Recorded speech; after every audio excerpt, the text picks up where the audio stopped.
Bonsoir à toutes et tous. Je vois qu'il y a encore des petites discussions au fond. Nous vous invitons à vous asseoir. Bienvenue au sein du Cursal. Comme vous le savez, on vous accueille avec une conférence cette année. Et sur un sujet qui n'est pas des moindres, puisqu'il représente presque 60% de nos licenciés, nos seniors.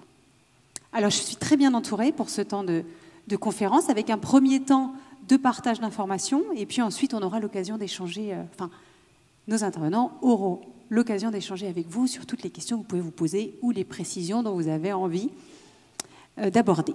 Alors, je suis bien entourée de notre présidente, Marilyn Colombo, que vous connaissez bien, mais également de Yanis Mellerin, notre médecin fédéral, mais pas que. Il est aussi médecin régional en région PACA, il est médecin du sport, il est aussi médecin généraliste, et pour clôturer le tout, il est titulaire du diplôme interuniversitaire de médecine de la personne âgée, plutôt dans le sujet. Et enfin, nous avons le plaisir d'accueillir monsieur Yves Morales, qui est historien et sociologue, maître de conférences HDR au Centre de recherche Sciences sociales, sport et corps, ou plus facilement CRESCO, de l'université Paul Sabatier à Toulouse. Il est également co-directeur du CRESCO. Bienvenue, merci d'être là. Et puis pour bien commencer, on va donner la parole à notre présidente.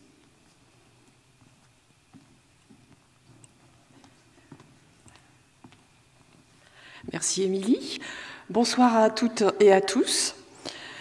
Alors moi je suis ravie de ce temps d'échange et de présentation qui va être fait, parce que c'est aussi l'aboutissement d'un travail qui a été initié en 2019.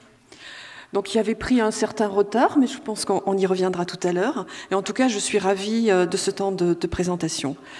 Ça me donne l'opportunité de repréciser l'objectif sport-santé à la Fédération. Nous sommes bien là pour accompagner nos pratiquants vers un mode de vie sain et surtout actif. Alors c'est une excellente nouvelle, je ne vous apprends rien au regard des informations que nous avons eues récemment sur la grande cause nationale 2024, et nous pouvons contribuer très largement à cette dynamique pour inverser les courbes de la sédentarité. Alors pour cela, contrairement aux autres fédérations, ce qui nous caractérise, nous ne sommes pas mono-activité, nous ne rentrons pas par une activité spécifique.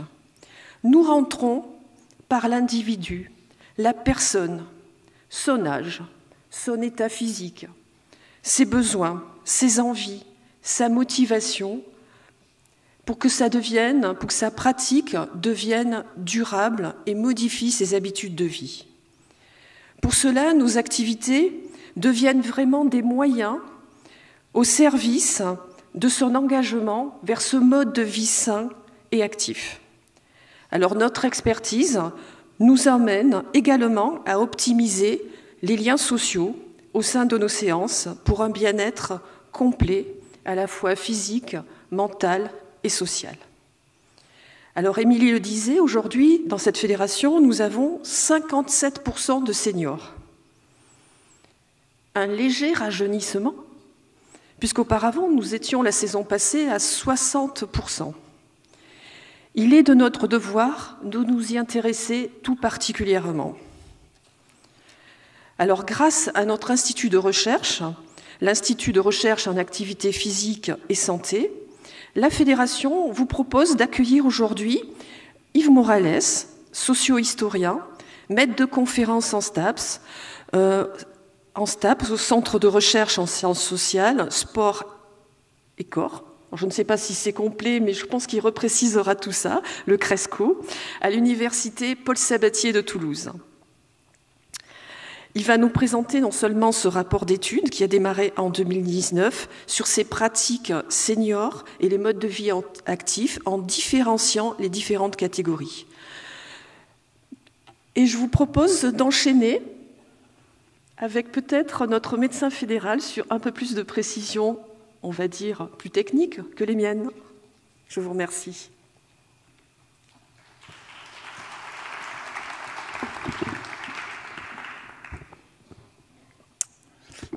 Merci Marilyn pour cette introduction qui nous rappelle la place prépondérante que la FFPGV accorde au public senior au sein de ses licenciés.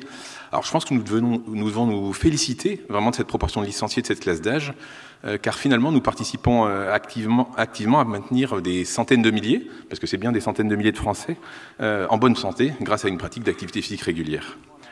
Donc plus personne aujourd'hui ne peut méconnaître l'impact de l'activité physique sur un vieillissement réussi. L'activité physique maintient et même augmente les capacités musculaires, elle améliore l'équilibre, qui va permettre de contribuer à profiter de ses enfants, de ses petits-enfants, de pratiquer des activités physiques diverses, jouer avec eux, randonner, faire des vacances actives. Elle va permettre d'entretenir aussi la santé osseuse en prévenant l'ostéoporose, donc une diminution de la qualité de l'os, et donc de prévenir le risque de fracture avec toutes les conséquences fonctionnelles que vont entraîner des fractures sur la qualité de vie. En résumé, l'activité physique donc préserve la force musculaire, elle nous permet de prévenir, de nous maintenir notre indépendance et donc d'éviter de rentrer en dépendance, qui va être un enjeu de santé publique majeur dans les années à venir au vu du vieillissement de la population. Sachant que malheureusement, quand quelqu'un entre en dépendance, c'est une situation qui est quasi toujours irréversible. L'activité physique va prévenir aussi un nombre impressionnant de problèmes de santé, et même en traiter certains avec une puissance quasi équivalente à nos traitements médicamenteux. Donc tout ça, c'est ce qu'on appelle le bien-être physique, premier grand bénéfice que va apporter l'activité physique. Mais évidemment pas que. Le deuxième grand bénéfice qu'apporte l'activité physique, c'est aussi le bien-être mental. Aujourd'hui, il faut savoir qu'on a à peu près 6,5 millions de Français qui, au moins une fois dans l'année, vont consommer des molécules qu'on appelle les benzodiazépines, donc des psychotropes, des molécules qui jouent sur le cerveau. Ça représente à peu près 100 millions de boîtes vendues chaque année, donc 100 millions de boîtes. Et c'est une consommation de ces molécules qui augmente avec l'âge. On sait aujourd'hui que ces molécules, elles augmentent le risque de troubles de mémoire et même de maladie d'Alzheimer en tant que telle. Et on connaît l'impact de ces pathologies dégénératives sur le risque de dépendance. Or, on a un médicament surpuissant qui ne présente aucun risque pour la santé lorsqu'il est réalisé de façon appropriée, qui va permettre d'améliorer ce bien-être mental, de réguler les troubles du sommeil, et c'est évidemment l'activité physique.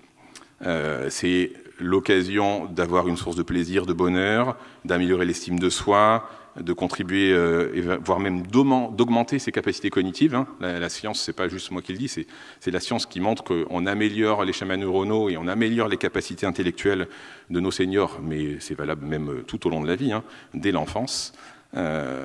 On a même des études très récentes qui montrent qu'on a une diminution de 40%, enfin jusqu'à 40% de diminution du risque de voir apparaître une maladie d'Alzheimer chez nos publics adultes et seniors qui vont pratiquer une activité physique conformément aux recommandations. Enfin, on n'a aucun outil aujourd'hui qui permet de diminuer autant le risque de maladie aussi problématique en termes de maintien d'autonomie que l'activité physique. Et puis le dernier grand bénéfice de l'activité physique, c'est le bénéfice social, et ça je pense que vous le mesurez tous les jours sur vos territoires, dans vos clubs, et la science elle aussi a prouvé que les activités physiques encadrées, donc dans une activité communautaire, en groupe, c'est ce qui permet d'avoir le plus grand bénéfice sur le plan social. Et c'est évidemment ce que nous proposons à la FFPGV, cela tombe très bien. Donc vous aurez remarqué que ces trois grands bénéfices, physique, mental, social, c'est les trois grands piliers dont a parlé Marilyn tout à l'heure, qui sont la définition de la santé selon l'Organisation mondiale de la santé. Donc nous y répondons totalement. Avec 27% de notre population qui a plus de 60 ans aujourd'hui, et avec une augmentation de ce chiffre à venir dans les années qui viennent, maintenir nos seniors dans une activité physique va devenir un enjeu majeur pour permettre à nos seniors de vieillir de la meilleure façon qu'il soit. Mais il va falloir évidemment avoir une offre de pratique qui va répondre à leurs envies. Il va falloir aussi réussir à les maintenir dans l'activité physique, parce que c'est pas tout de les amener dans nos clubs, il faut aussi qu'on arrive à les maintenir durablement dans une pratique d'activité physique. Et notre population, je vous l'ai dit, elle vieillit et nous devons avoir cette mission de continuer à avoir une attention toute particulière sur ce public senior. On peut entendre parfois certains qui pourraient dire que les seniors, c'est pas forcément un public prioritaire. Bien au contraire, je pense qu'au contraire, on a un rôle majeur à jouer sur ce public et d'en accueillir encore plus. Et j'espère que voilà, le travail d'Yves Morales permettra de nous éclairer sur les optimisations que nous aurons à faire dans les années qui viennent pour rendre encore plus accueillant notre fédération pour ce public. Donc, j'espère que voilà, qu'on arrivera à trouver des leviers communicationnels, des leviers pour accueillir encore plus de licenciés et maintenir donc nos seniors dans le meilleur état de santé possible. Merci beaucoup Yanis pour ces arguments forts en faveur de l'activité physique pour une meilleure santé. Alors on a trouvé justement une licenciée qui va illustrer tes propos, Yanis. Elle va avoir 100 ans pour les JO de 2024 et on a le plaisir de pouvoir assister à son témoignage. Bonjour Jacqueline, donc bientôt 100 ans. Depuis combien d'années tu fais de la gymnastique? Il y a 45 ans environ. Ah, ça fait un bail. Et donc dans quelle association tu vas? Saint-Jean. À Saint-Jean-de-Blanc. D'accord. À la GV de Saint-Jean-de-Blanc. Et pour quelle raison tu as choisi la gymnastique volontaire? Parce que je souffrais de solitude suite à mon veuvage et j'ai cherché à avoir des contacts avec des gens sympathiques et j'ai rencontré à Saint-Jean-de-Blanc des gens très sympathiques. Donc que t'apporte la gymnastique volontaire? Eh bien, ça m'apporte du bien-être déjà et puis de rencontrer des personnes très sympas. D'accord. Et pourquoi tu as choisi la Fédération française? Pourquoi, je ne peux pas dire. C'est l'occasion, par l'intermédiaire d'amis qui en faisaient partie déjà. D'accord. Parce que quand j'ai commencé, c'était Janine Ferrand. D'accord. Et au niveau des animateurs? Oh ben c'est parfait. Je suis toujours très contente. Bon, eh ben, écoute, on va te souhaiter de continuer encore longtemps avec nous. Oh, longtemps, c'est beaucoup dire. Merci beaucoup. Mais bon. Merci beaucoup, Jacqueline.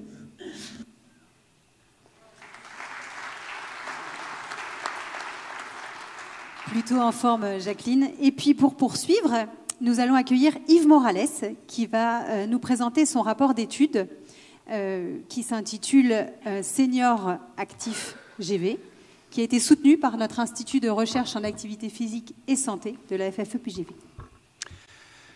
Oui, rapport que j'ai ramené, donc, qui va être remis officiellement donc, à Madame la Présidente. Mesdames et Messieurs, bonsoir.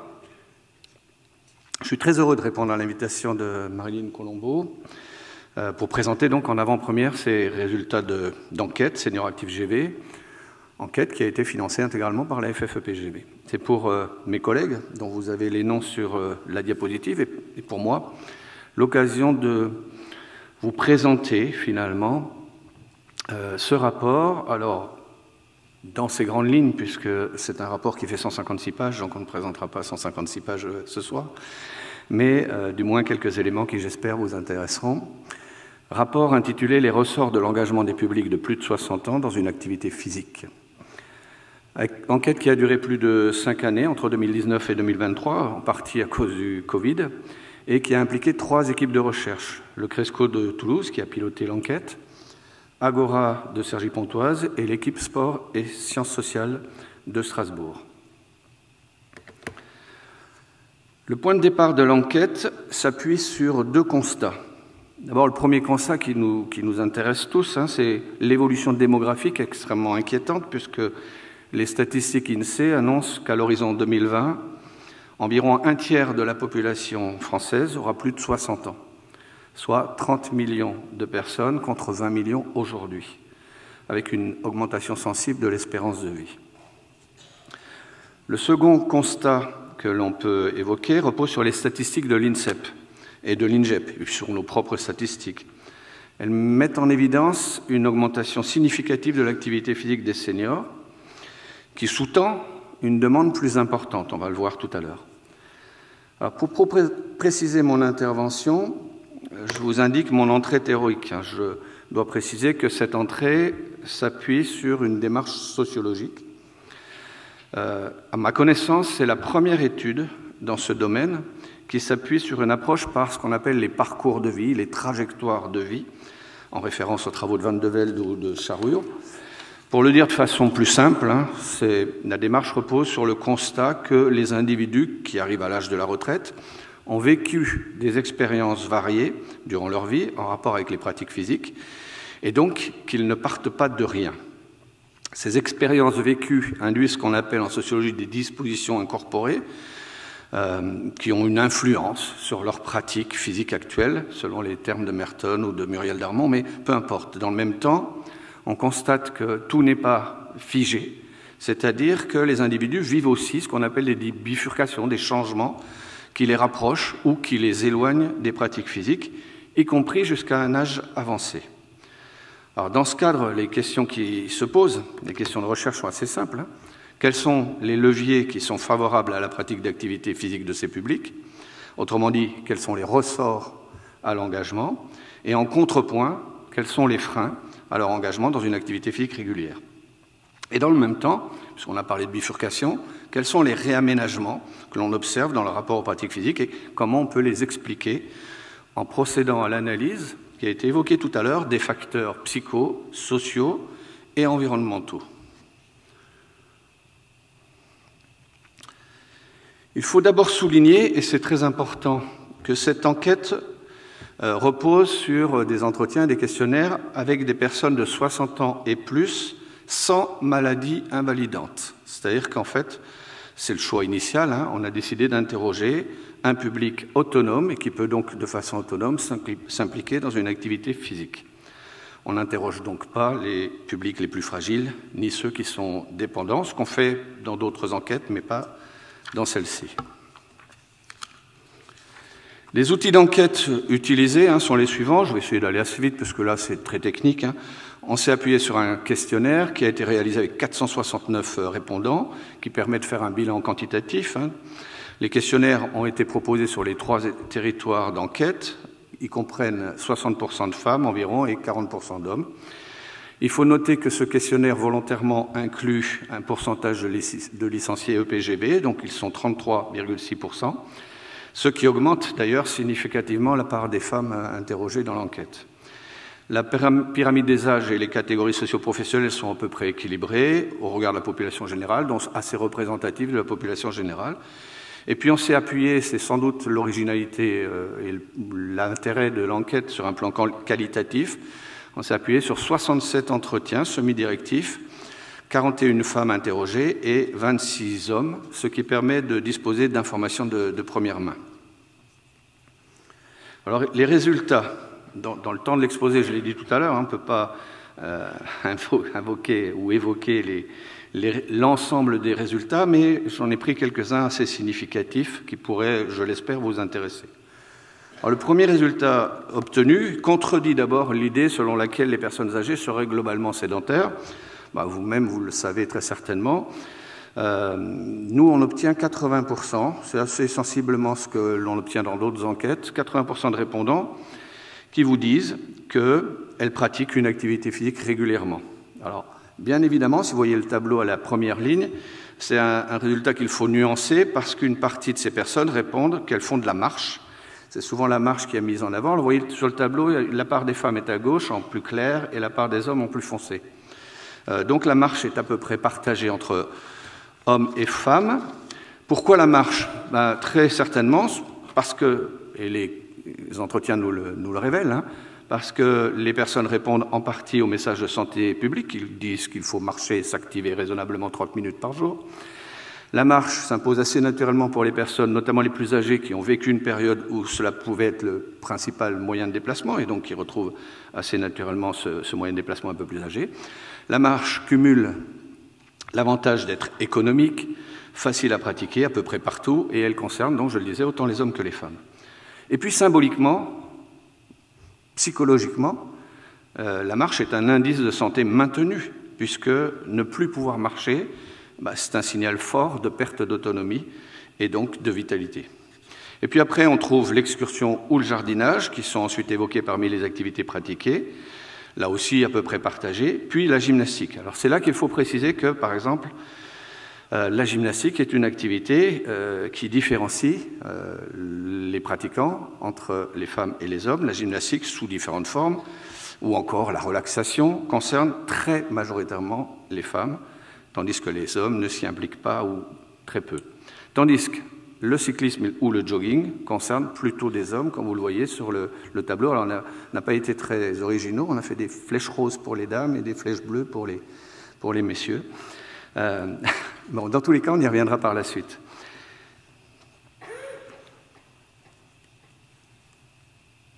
Le second résultat que je vous présente aujourd'hui concerne les motifs de pratique actuelle. Les deux plus importantes motivations, elles sont en vert dans le graphique justement parce qu'elles concernent à peu près à la fois les hommes et les femmes, sont classiques. Elles concernent la volonté de se maintenir en bonne condition physique et la volonté de sortir de chez soi, donc de rompre avec l'isolement. Notez que le plaisir, et on en reparlera en fin d'exposé, reste un élément fondamental.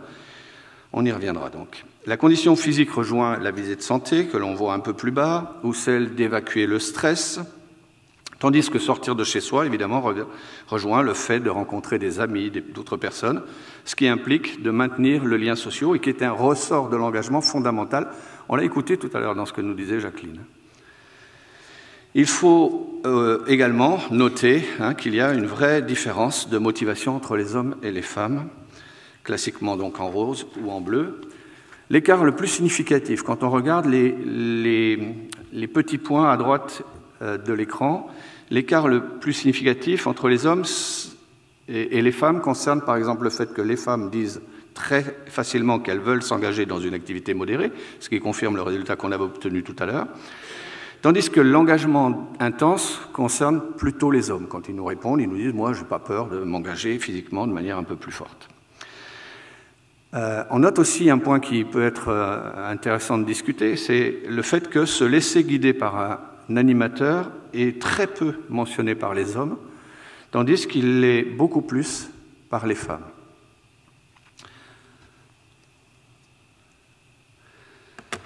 Les résultats que je vous présente maintenant intègrent les données issues des entretiens. On a pu relever à travers les parcours de vie des personnes interrogées 4 types de trajectoires. Alors, on les a interrogés sur les activités physiques qu'ils pratiquaient quand ils étaient jeunes, jusqu'au moment de l'entretien d'ailleurs, adultes également. Donc, on a cherché à identifier l'effet des socialisations vécues, mais aussi les bifurcations dans justement l'engagement dans des pratiques.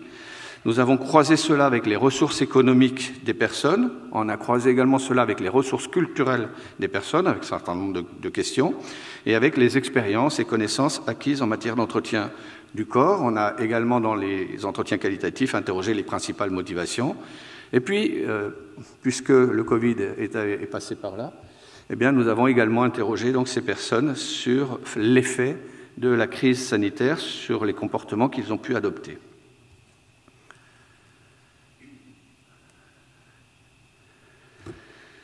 On aboutit à une typologie assez simple, vous allez voir, donc du coup assez opérationnelle, une typologie qui est très éclairante sur les ressorts de l'engagement donc dans une activité physique régulière. Le premier profil qui apparaît, c'est un profil qui concerne des personnes âgées dont l'engagement dans une activité physique a toujours été limité. Cela concerne 16,4% de personnes âgées interrogées qui n'ont pas nécessairement engagé d'activité à aucun moment de leur vie. Les caractéristiques principales de ce groupe T1, public qui adopte donc des comportements plus sédentaires que la moyenne, public plus âgé que la moyenne, peu de disposition à l'engagement dans une activité physique avec peu d'expériences vécues durant l'enfance, à l'école et à l'âge adulte, pas d'effet retraite positif. Parfois, la retraite est indiquée comme un temps où on est libéré des occupations du travail et de la famille. Eh bien, pour eux, il y a peu d'effets retraite positifs, ça ne les engage pas plus dans une activité physique. On observe quand même quelques pratiques. Alors, il est intéressant de voir souvent que ce sont des pratiques à visée un peu utilitaire. Alors, le jardinage, le ménage, la chasse, et parfois un peu de marche. Les problèmes de santé pour ce public-là sont des problèmes très freinateurs. C'est un public qui s'est avéré, dans ce qu'ils nous ont dit, peu sensible aux messages de santé publique. Si on les interroge sur ce que disent les messages, ils ne répondent pas ou ne le savent pas nécessairement, à part qu'il faut marcher un peu dans la journée. La crise sanitaire a d'ailleurs eu un effet très négatif sur les quelques pratiques d'activité physique qu'ils ont pu éventuellement avoir. Par contre, c'est un public, T1, et là c'est intéressant, qui peut rechercher le lien social. Ça apparaît comme un ressort donc, de l'engagement favorisant la pratique d'une activité physique. Alors là, on a un extrait d'entretien qui peut résumer le sentiment général de ces personnes identifiées en T1. Non, rien, on ne parle pas de sportif ou physique, rien du tout. Le sport physique, le ménage de la maison, c'est tout. Marcher, pas régulièrement, je vais au marché, je reviens. Quand on n'a jamais fait à 86 ans, on ne peut pas se mettre à faire des trucs sportifs. Deuxième profil classé en T2, c'est tout à fait l'inverse, en contrepoint, c'est caractéristique d'un engagement très important dans une activité physique, régulier tout au long de la vie et qui représente plus de la moitié des enquêtés. Alors, ce public, il accompagne la tendance statistique très lourde qui existe aujourd'hui, à laquelle il faut donc prêter attention, à partir de profils de personnes âgées, de plus en plus actifs, de plus en plus demandeurs d'activité physique, et qui nous disent que justement, parfois, les réponses apportées sont insuffisantes. En moyenne, c'est un groupe qui est plus jeune, les catégories socio-professionnelles sont variées, les personnes ont acquis des dispositions sportives, souvent ils se disent sportifs quand ils étaient jeunes ou actifs dans l'enfance, à l'école, puis ils ont maintenu des activités à l'âge adulte et ils disposent de ce qu'on appelle des ressources épistémiques, c'est-à-dire des connaissances un peu plus importantes sur eux, sur leur corps, sur le lien activité physique et santé, sur la capacité à agir sur soi, à faire quelques exercices et à bouger plus. C'est un public qui exprime une sensibilité extrêmement importante au message de santé publique. On note aussi un effet retraite très positif, puisqu'il est énoncé comme libérateur de temps, qui renforce donc la demande d'activité physique. On constate chez ce public-là une grande diversité de pratiques investies, souvent 2, voire 3 activités physiques hebdomadaires, parfois même plus. C'est un public qui est demandeur d'activité physique et potentiellement de nouveautés. C'est-à-dire certains, par exemple, utilisent des outils numériques, des podomètres, des montres connectées. Les soucis de santé, ça c'est intéressant, pour eux sont moins freinateurs. C'est-à-dire qu'ils peuvent avoir un souci de santé et poursuivre une activité physique en l'aménageant. La sociabilité est un élément d'engagement important qui est renforcé, on l'a vu tout à l'heure aussi, par des situations de veuvage, des situations de divorce, des situations d'isolement. C'est un public qui a été en mesure de surmonter plus facilement que les autres les effets de la crise sanitaire. Ils ont développé des stratégies pour maintenir un niveau d'appât satisfaisant et même d'augmenter l'activité physique en post-Covid. C'est-à-dire comme si l'effet Covid avait eu finalement un effet dynamisant pour s'engager dans une activité physique. Alors on a un extrait significatif. J'aime bien marcher, faire des balades. Je fais plus de balades maintenant qu'avant. De l'AGV, j'en fais 2 fois et des fois 3 fois. Pour les cours d'adultes, on a le choix dans la semaine. Il y a gym douce, fitness, gym dynamique, yoga, pilates, cross-training, zumba et la danse, bien évidemment. Ça s'est diversifié avec les années pour toucher le plus de monde possible. On a pris le parti de garder les métiers, même si les personnes sont à la retraite dans les verbatims. C'est pour information, pour les catégories socio-professionnelles concernées. Et puis on a Didier, alors qu'il a eu un problème cardiovasculaire, qui nous dit « Comme tous les garçons, j'ai toujours été attiré par le sport, je n'ai jamais été forcé. À part un tsunami ou un tremblement de terre, je continuerai à faire du sport. »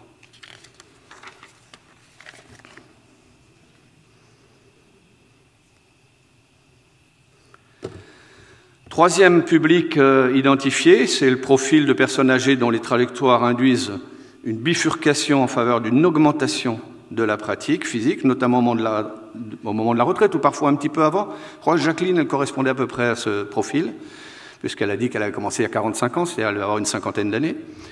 C'est un public qui est caractéristique de trajectoires incluant peu d'activités physiques ou sportives dans la jeunesse, donc, catégories socio-professionnelles variées, mais d'un niveau de ressources culturelles plus élevé que la moyenne. Ce sont souvent, on y trouve beaucoup d'enseignantes ou d'enseignants, de professions dans le secteur de la santé, des métiers du relationnel, etc. Il apparaît pour eux aussi un effet retraite très positif qui favorise une bifurcation, du coup, très favorable à l'engagement dans une activité physique intégrée dans le mode de vie, Par contre, la différence avec le public précédent, c'est que les pratiques investies sont souvent peu diversifiées. La visée de santé et de la condition physique maintenue sont les ressorts principaux de l'engagement, même si la sociabilité, je dirais comme pour tous les publics, est un ressort important. Il faut souligner que la crise sanitaire pour ce public-là a eu un effet négatif, une baisse de l'investissement en AP, en raison d'un manque de connaissances et de capacité à agir sur soi. C'est un public qui, finalement, exprime une forte demande d'encadrement qui est génératrice, donc, justement, du maintien de l'engagement. Et si l'encadrement s'arrête, l'engagement diminue. On a là aussi des extraits d'entretien. Alors, la retraite, j'ai eu plus de temps et moins de contraintes sur la vie, beaucoup plus de temps pour pratiquer, ce qui m'a permis de découvrir de nouvelles activités et prendre du temps pour s'y consacrer, pour Bernard. Après, ce n'est pas plutôt la retraite, mais c'est la maladie qui m'a forcé à en faire de l'exercice physique. Je n'ai pas arrêté de faire du sport depuis, car je voyais une bonne influence sur mon état de santé pour Claudette, qui était commerçante. Dernier profil public 4, T4, trajectoire 4. C'est un profil de personnes âgées dont les trajectoires rendent compte d'une bifurcation, mais cette fois-ci qui conduit à une réduction des activités physiques, notamment à l'âge de la retraite. C'est un public qui a pratiqué des activités physiques et sportives dans la jeunesse. Les catégories socio-professionnelles concernées sont variées, mais on constate un niveau d'études moins élevé que la moyenne. Il dispose de ressources épistémiques, donc de connaissances sur soi, assez limitées. On observe un effet retraite négatif. On peut même parler pour certains de retrait de la vie sociale. Leurs pratiques physiques sont réduites, le plus souvent à de la marche, parfois un petit peu de gymnastique, là aussi souvent plutôt pour les dames. Ce groupe T4 se caractérise surtout par des problèmes de santé plus importants. Alors, ils ne sont pas invalidants, néanmoins, et pour eux, ils sont freinateurs d'une implication plus forte. Et ça explique une trajectoire subissant donc un frein, un arrêt, voire une rupture en matière d'engagement dans une activité physique. Alors, ce qui est intéressant aussi, que pour ce groupe, les difficultés économiques sont souvent énoncées comme un frein important à la pratique, et c'est un public qui exprime un sentiment souvent d'abandon. Il nous dit « on ne fait pas assez pour les vieux, on ne fait pas assez pour nous ». La crise sanitaire a réduit encore plus pour eux l'investissement dans une activité physique pour ce groupe. Alors, on a là aussi un extrait ou deux d'entretien. Mon activité physique journalière était liée à mon activité professionnelle. La retraite a donc engendré un arrêt de l'activité physique. Depuis que je suis à la retraite, je m'ennuie. Je n'aime pas la retraite. Je ne sais pas pourquoi je me lève le matin. Pour Noël, préparatrice en pharmacie. Pour Monique, les freins, c'était ma maladie. Autrement, j'aurais continué.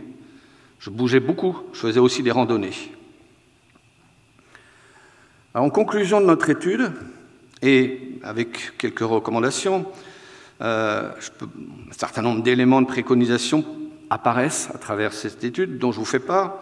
Alors, elle s'adresse tout autant à vous qu'aux autres fédérations, elle s'adresse aux autres opérateurs de services dans ce domaine, aux collectivités territoriales, et elle s'adresse quelque part aussi beaucoup aux acteurs des politiques publiques. Alors, le premier axe de réflexion qui s'impose à l'issue de cette étude consiste à la nécessité d'apporter des réponses au vieillissement de la population. Je vous ai dit 30% de la population à l'horizon 2030. Il faut le mettre en lien donc avec cette évolution démographique inquiétante, mais aussi les pouvoirs publics ont pris en compte cette donnée à partir d'un certain nombre de recommandations en matière de sport-santé, c'est inscrit dans la stratégie nationale sport-santé, visant entre autres à lutter contre la perte d'autonomie, par exemple dans le plan récent sur la prévention des chutes.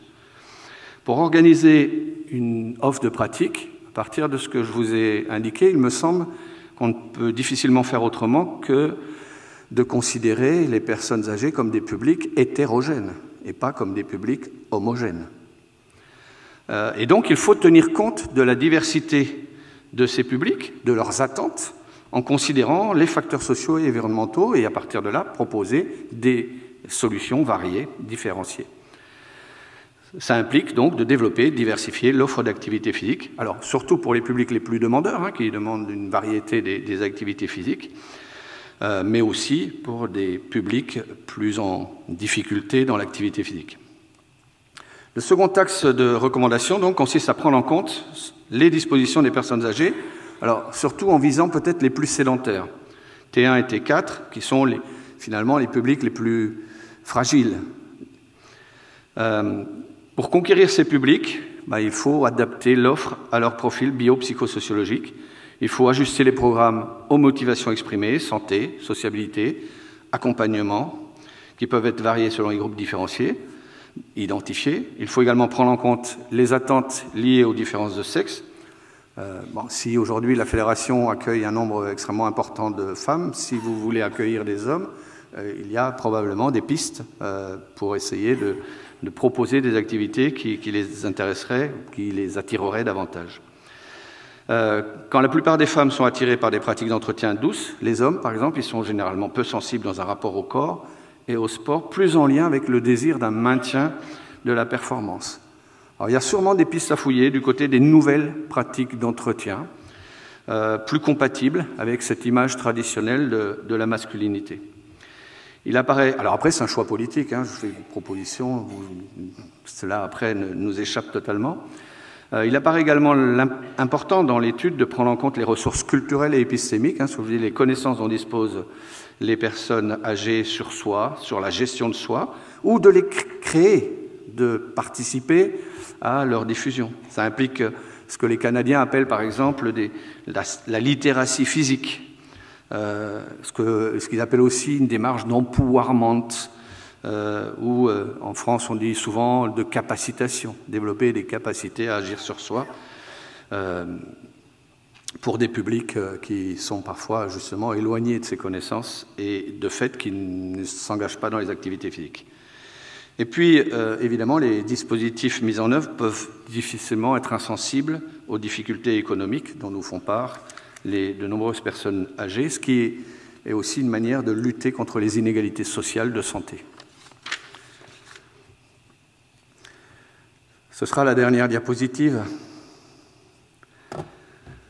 Parmi les autres recommandations proposées, il faut souligner l'importance d'accompagner le développement de la marche.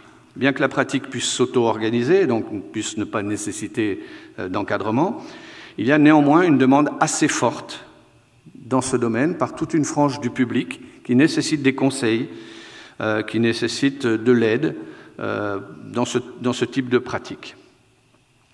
Les circuits, les dénivelés, un certain nombre de choses de ce type pour engager une pratique sur du long terme.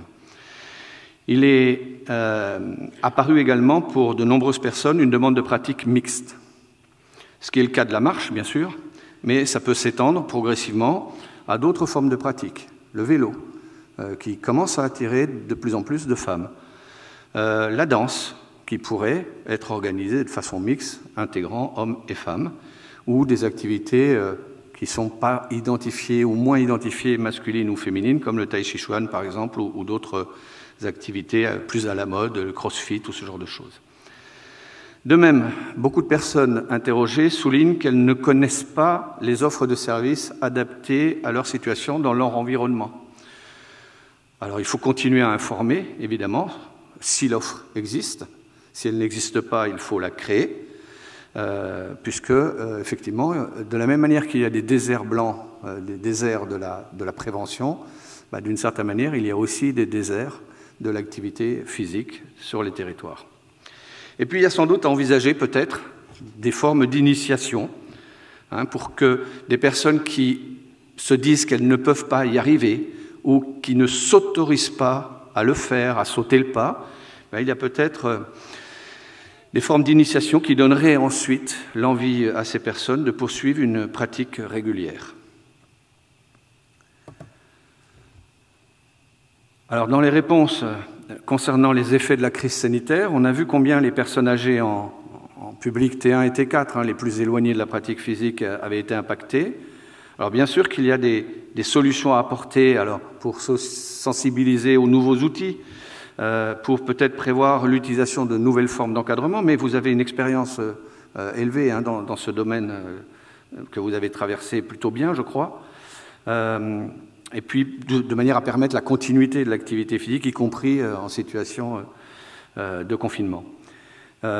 Et puis, je l'ai dit, je le répète de nouveau, tenter d'apprendre à ces personnes âgées à agir sur elles-mêmes de façon plus autonome pour maintenir à leur niveau l'activité physique.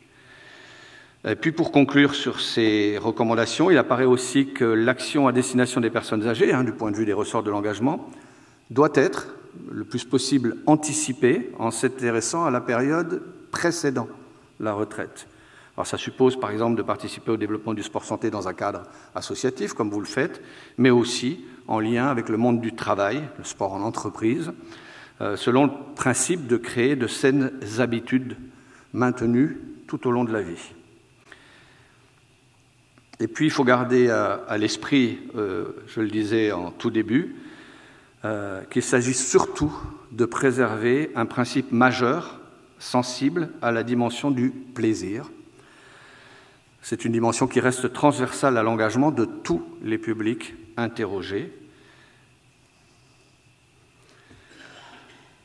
Sur cette image, je vous remercie de votre attention. Penser sport santé, c'est aussi penser sport plaisir. Merci à vous.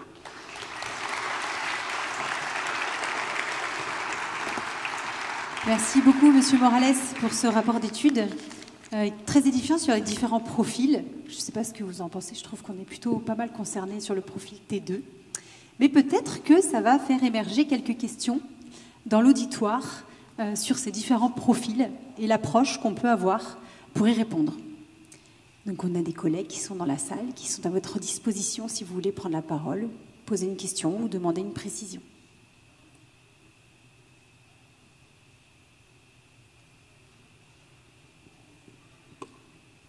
Oui, bonsoir Emmanuel Dubard, je suis élue au comité directeur de l'EPGV. Merci beaucoup pour cette présentation. Je m'interrogeais par rapport aux catégories. Est-ce que vous avez pris en compte entre donc 60 et plus qui étaient déjà en retraite, qui étaient en emploi encore et qui étaient hors par exemple du marché du travail, et quel était l'impact justement sur leur comportement vis-à-vis du sport? Et effectivement, avec le rallongement de la durée du travail, je pense que c'est important aussi d'accompagner au niveau de l'entreprise les personnes dans le travail. Merci. Oui, en fait, volontairement, on a plutôt ciblé des entretiens, par exemple, avec des personnes qui étaient à la retraite. On a quelques-uns qui ne le sont pas, par exemple des institutrices qui étaient sur le point d'être à la retraite, mais en clair, c'est quelque chose comme 2, 3, 4, 5%.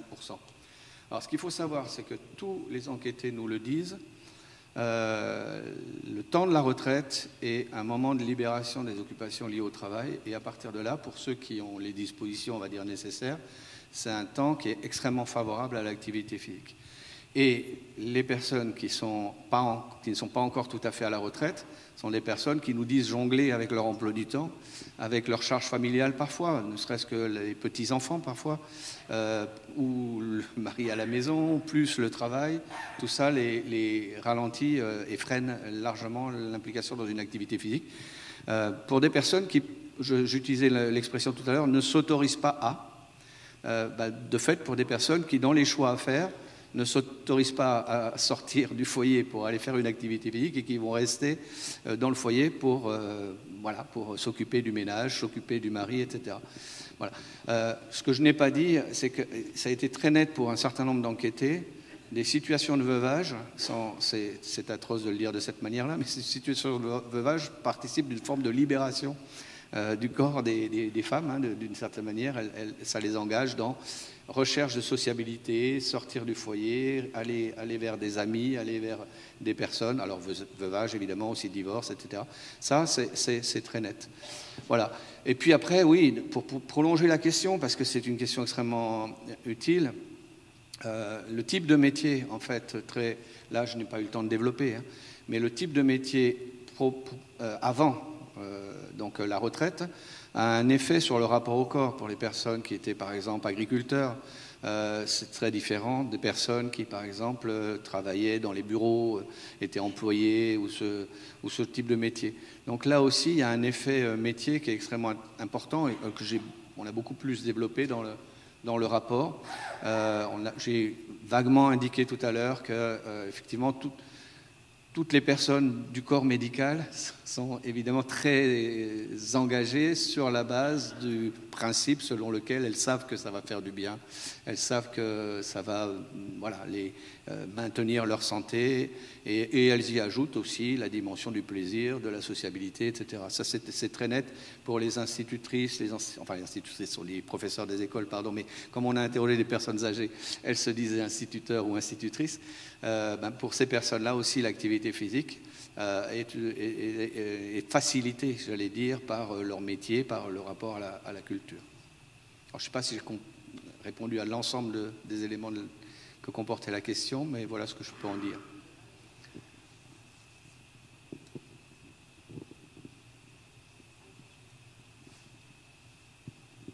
Moi, je suis un peu étonnée par la taille de la tranche T2, là où il semblerait que ces personnes sont prêtes à venir pratiquer.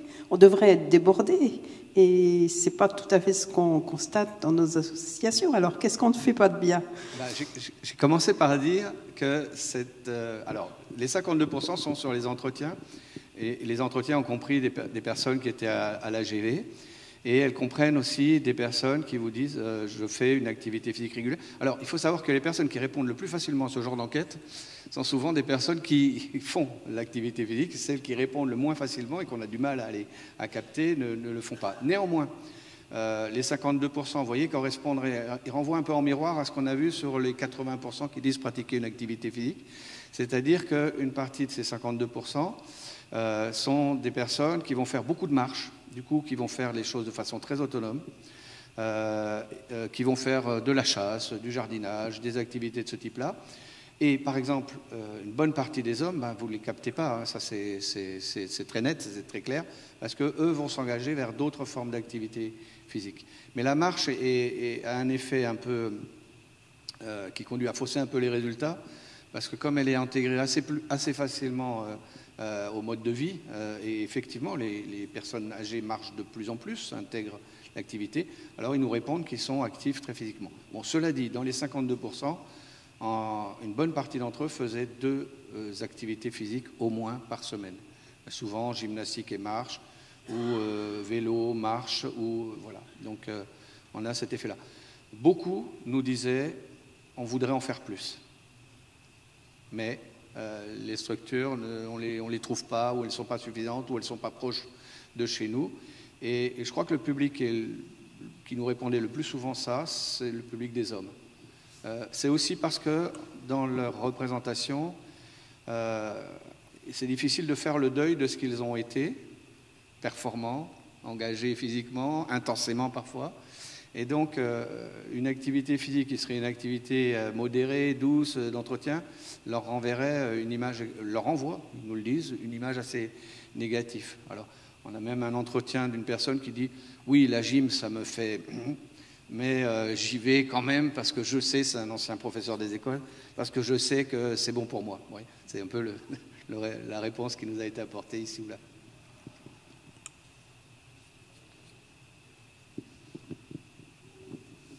Oui, bonjour. Mais alors, juste pour finir sur la question précédente, excusez-moi, statistiquement, nous, ce qu'on a constaté, je ne l'ai peut-être pas assez fait apparaître dans l'exposé, c'est que les jeunes retraités, ils ont bénéficié d'activités physiques et sportives à l'école, ce dont n'ont pas bénéficié les plus âgés, puisque le sport a été intégré comme contenu essentiel d'éducation physique à partir des années 60. Donc il va concerner des personnes qui ont entre 60 et 70 ans aujourd'hui. Et ceux-là sont beaucoup plus beaucoup plus faciles à engager dans une activité physique que leurs prédécesseurs, dont par exemple les personnes de 80-90 ans qui nous disent « Oh non, à l'école, on faisait un peu de gym, et puis c'est à peu près tout. » Ou alors certains nous disent « Non, on ne faisait rien. » Voilà. Donc là aussi, il y a un effet de cohorte. Et cet effet de cohorte, si on le prolonge, ben, il va faire que s'amplifier, hein, puisque les personnes qui vont arriver à l'âge de la retraite sont des personnes, pour une bonne partie, qui auront fait de l'activité physique et sportive. Donc moi, j'attire votre attention sur cet aspect-là, parce que je crois, sans prévoir quoi que ce soit, mais je pense que la demande va s'exprimer de manière plus forte. Et déjà, c'est le cas, puisque déjà les enquêtes montrent que quand on interroge les personnes, ils ont inclus un peu plus d'activité physique qu'avant dans leur comportement et dans leur mode de vie, même si ce n'est pas forcément dans une association sportive. Oui, bonjour, Catherine Matt, je fais partie du comité directeur de la fédération. Dans votre enquête, je voulais savoir si vous aviez pu mesurer le pourcentage, je suis là, le pourcentage de personnes qui vous répondaient venir pour pratiquer une activité physique par rapport au pourcentage de celles qui vous disaient venir pour avoir un lien social. Qu'est-ce qui est le premier moteur? Et lorsqu'elles parlent d'activité physique, est-ce qu'elles disent c'est pour améliorer mes performances, rester en bonne santé? Est-ce que la notion de santé intervient? Alors, oui, c'est le tableau que j'ai montré qui était au milieu. Alors peut-être qu'il y avait trop de choses qui apparaissaient. De fait, il était peut-être un peu moins lisible. Mais tout y est là. C'est-à-dire qu'on a mis dans l'ordre les motifs sur les 469 répondants. Donc la condition physique, c'est vraiment la réponse qui apparaît le plus souvent. Alors ils pouvaient répondre plusieurs choses, hein. Et après, on a mis, il y avait une réponse 1, une réponse 2, une réponse 3. Donc après, on a ordonné tout ça. Donc, je disais donc la condition physique. La santé apparaît plus loin. C'est d'abord le sentiment de conserver la forme. C'est pas pour ma santé nécessairement au sens de j'ai un problème médical, quoi. Et après, c'est le lien social qui apparaît comme une réponse assez importante en second. Et puis après, vous avez vu le plaisir. C'est intéressant en troisième. Voilà. Et ça, c'est les réponses qui sont communes aux hommes et aux femmes. Puis après, si on interroge les femmes, elles vont avoir des réponses un peu différentes de celles des hommes dans le type. Et vous avez vu qu'il y a même une statistique sur est-ce que voilà, le pourcentage par homme, le pourcentage par femme. Quand c'est commun, bah, c'est proche, donc de fait, c'est un point sur l'autre. Et sinon, on voit parfois des écarts tout à fait considérables dont il faut tenir compte.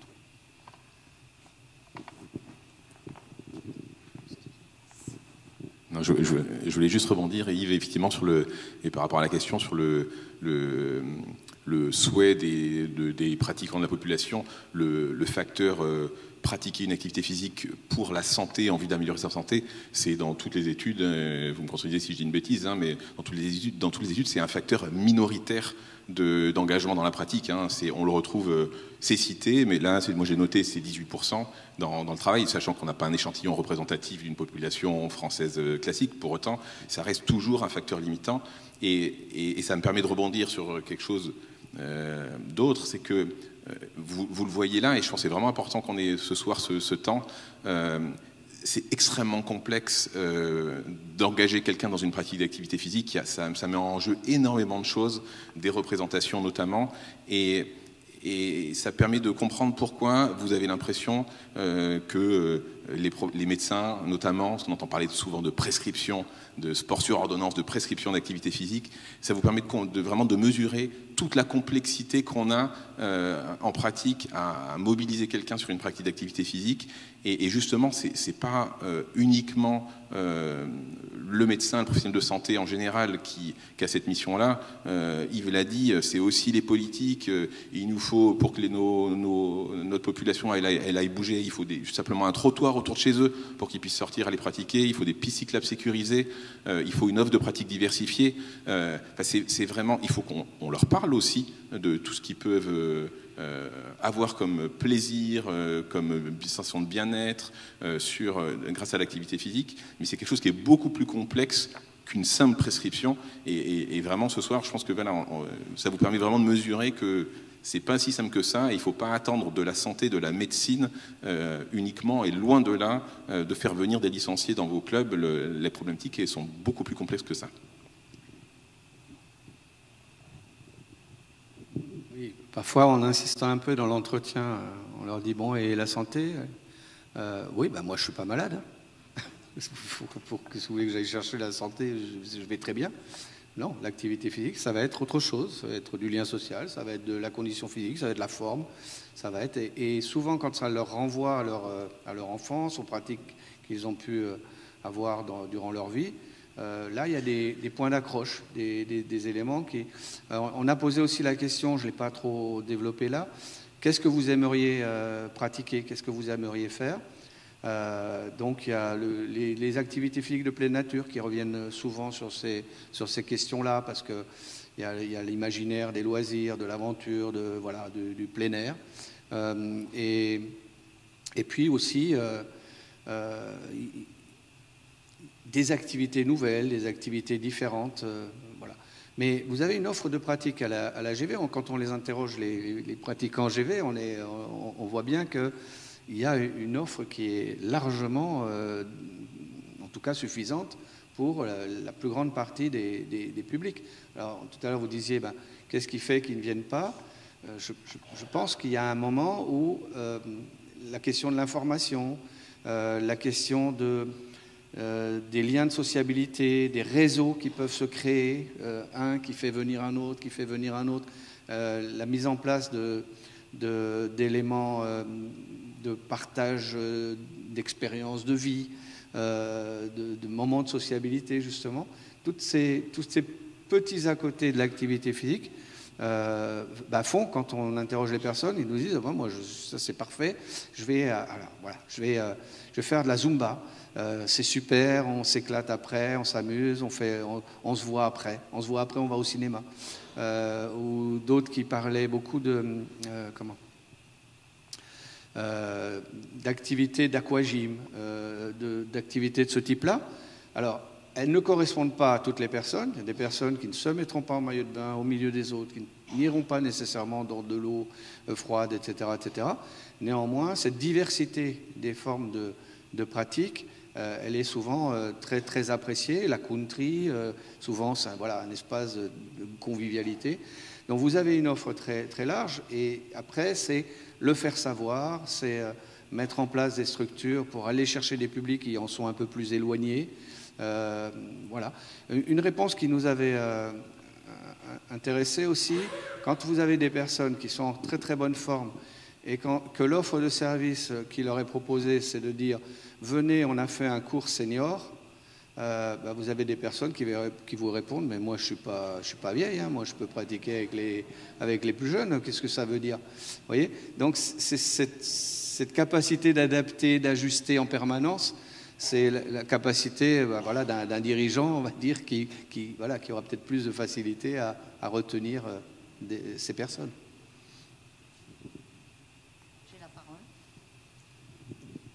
Oui, venez peut-être. Je suis ici, moi. Tout à droite. Là. Moi, je considère qu'aujourd'hui, la pratique et le discours qui va être tenu en 2024 va être pratiquer de l'activité physique, mais pas pratiquer, vous, individuellement, marcher, faites du vélo, aller nager, etc. Donc, effectivement, la question à se poser, c'est, nous, quel est le plus qu'on a par rapport à cette pratique individualiste qui se développe quand même de plus en plus. On sait que par rapport au public senior, on n'aura jamais que 30% de ce public-là. Qu'est-ce qu'on apporte en plus?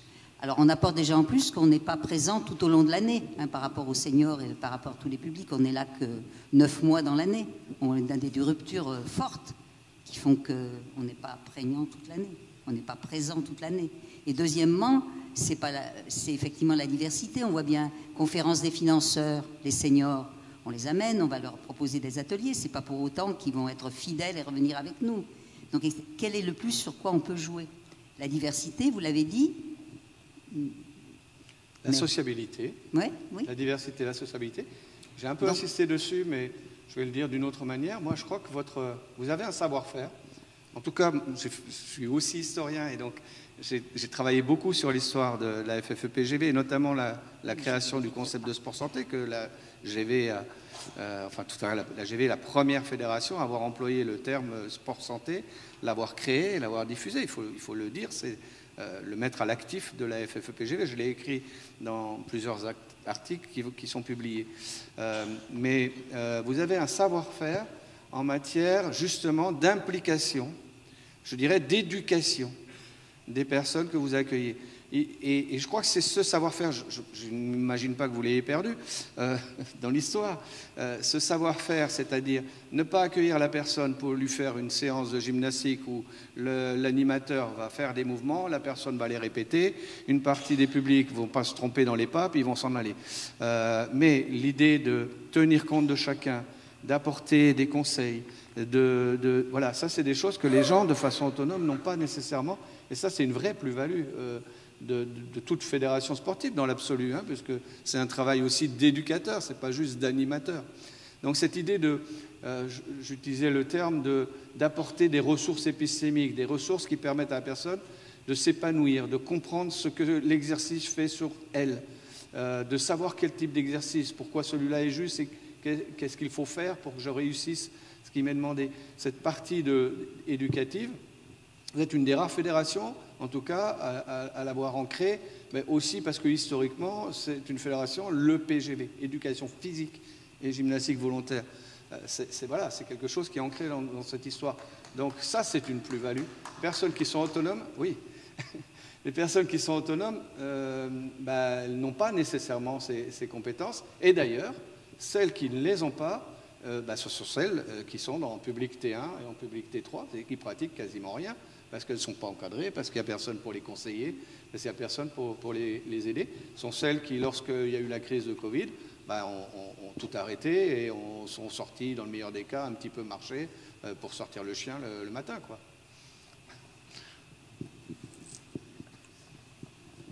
Moi, je voulais juste rebondir là sur la question, et là, c'est le sociologue à qui j'ai posé la question, mais il me semble avoir une partie de la réponse. Il me semble aussi que dans les freins, le fait j'entendais programme senior, on a un programme cancer, il me semble qu'aussi, pour une partie de la population, restreindre le sujet à une catégorie d'âge, là, le senior, ou à une pathologie, alors désolé, le cancer, peut être, et même il me semble prouvé, est un frein à l'engagement ou au maintien parce qu'on le limite à une spécificité ou une pathologie, et il me semble que ça peut être aussi un frein c'est le limiter dans ce qu'il est. Oui, ça reste très utile. Les programmes de gym après-cancer, c'est quand même extrêmement utile. On va dire qu'il ne faut pas le faire, ce n'est pas le problème. Mais du coup, effectivement, ça caractérise un public restreint pour lequel il y a un programme très très spécifique. Et du coup, ça commence à ressembler un peu à une sorte de posologie qu'il faut respecter. On fait une activité qui va maintenir ou préserver la santé. Là, quand on est sur des publics qui n'ont pas ce genre d'affection, ce qui était le cas pour cette étude, ils sont sur tout à fait autre chose. On n'est pas sur du sport sur ordonnance, là. On est sur du sport plaisir, du sport santé, du sport prévention, maintien de sa forme, etc. etc. Françoise Sauvageau, merci pour tous ces éléments. Je voudrais croiser deux points.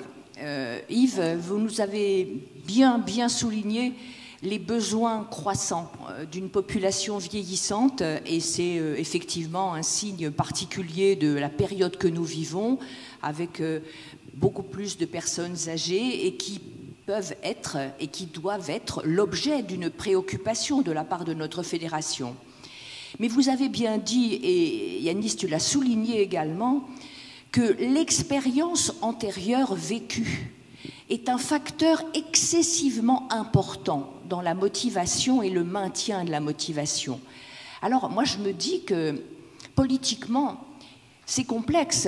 On ne peut pas se dire on s'engage à fond la caisse du côté des seniors sans se préoccuper ni des jeunes ni de toute la population. C'est une question qui est une question de société et qui en fait nécessite un traitement, j'allais dire global.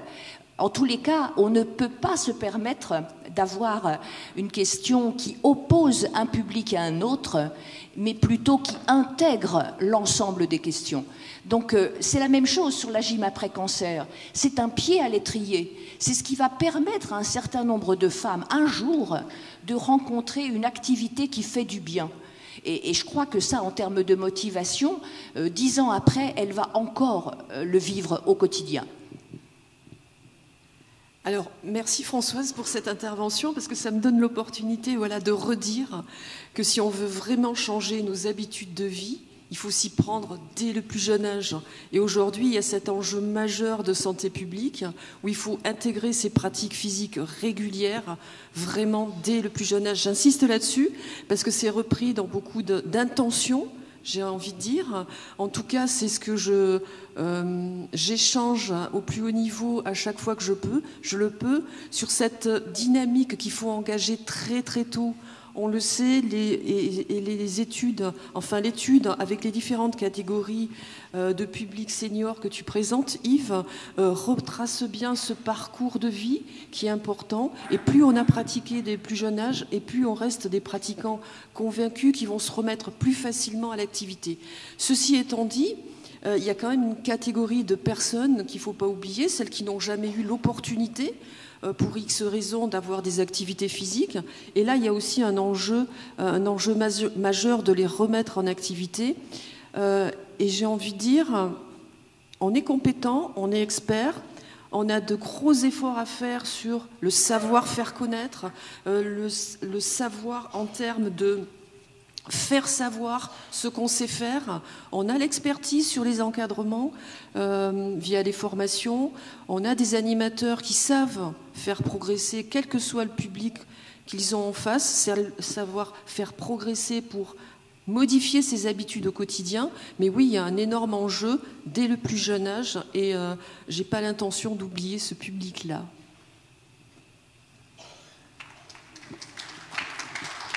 Merci Marilyn. Il y a encore une question, oui. Merci.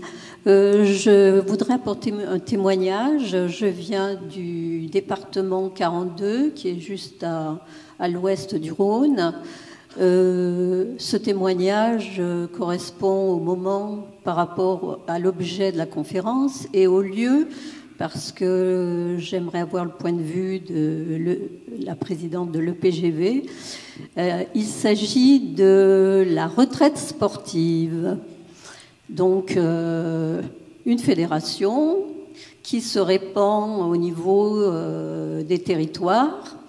Et dans mon département, dans le département duquel je viens, nous avons des clubs, des associations retraites sportives qui représentent 300 adhérents, plusieurs comme ça, et qui sont de redoutables concurrents des clubs GB.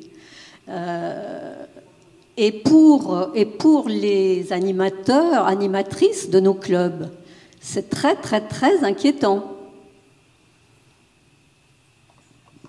Alors, la Fédération de la retraite sportive, fédération que j'ai eu l'opportunité de rencontrer il n'y a pas très longtemps, via l'intermédiaire de sa présidente, Yolande. Oui, il y a de la concurrence sur le public senior. Oui, il faut l'admettre, il y a de la concurrence même via les politiques publiques, avec la mise à disposition de certains animateurs dans les collectivités, c'est une réalité. Pour autant, interrogeons-nous, chacun d'entre nous, qu'est-ce qui fait la différence ? Pourquoi le public va aller d'un côté plus que de l'autre ? La retraite sportive n'a pas d'organisme de formation. Ça fait quand même une différence. Ils sont bénévoles. Tous les animateurs sont bénévoles à la retraite sportive. L'adhésion s'élève à 50 € pour l'année. Et il y a des quantités d'activités très diverses. Et je peux vous dire que sur le département, la motivation majeure des adhérents, enfin des gens qui se tournent vers la retraite sportive, c'est la convivialité. Il y a une très grande convivialité. Je pense que là, si notre professionnalisme est exemplaire, du côté de la convivialité, peut-être qu'on a des choses à améliorer. Et dernière précision, ils recrutent à partir de l'âge de 50 ans. Et je vais compléter, ils ne sont que 80 000 licenciés. Ils ont ils n'ont pas le même maillage territorial que nous. Ils ne sont pas implantés dans tous les départements. Ils sont en train de vivre cette semaine leur propre assemblée générale. J'aurais dû avoir des échos aujourd'hui. Ça ne se passe pas très bien pour eux. On est en contact régulier. Donc la convivialité, je crois que c'est une valeur qu'on partage à l'EPGV un petit peu plus qu'à la retraite sportive. Ça, c'est un petit clin d'œil sur le plan politique. Mais en tout cas, il faut faire de ces concurrents, quels qu'ils soient, une opportunité de mettre en avant plus nos forces. Et sur le plan politique, c'est ça qu'il faut mettre en avant. Faire savoir, faire connaître nos spécificités, mettre en valeur ce qui nous caractérise. Et notre approche est vraiment complètement différente en termes d'animation.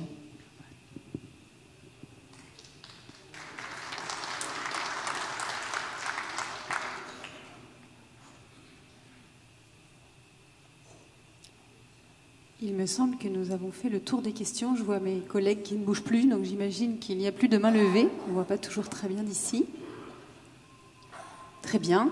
Peut-être, Marilyn, souhaites-tu un dernier petit mot pour conclure ? Alors, un petit mot rapide, juste déjà remercier Yves et son équipe pour tout ce travail. Voilà, on a des échanges réguliers et j'apprécie particulièrement cette approche sociologique qui permet de prendre un peu plus de distance, un peu plus de hauteur.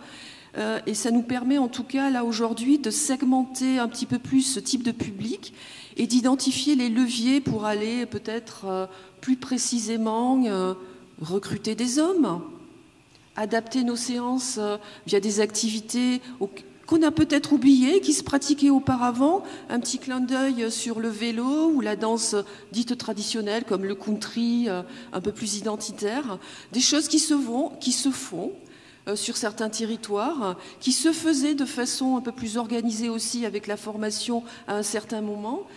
Mais voilà, c'est peut-être des choses qu'il faut aussi retrouver pour répondre aux attentes et aux besoins de cette population.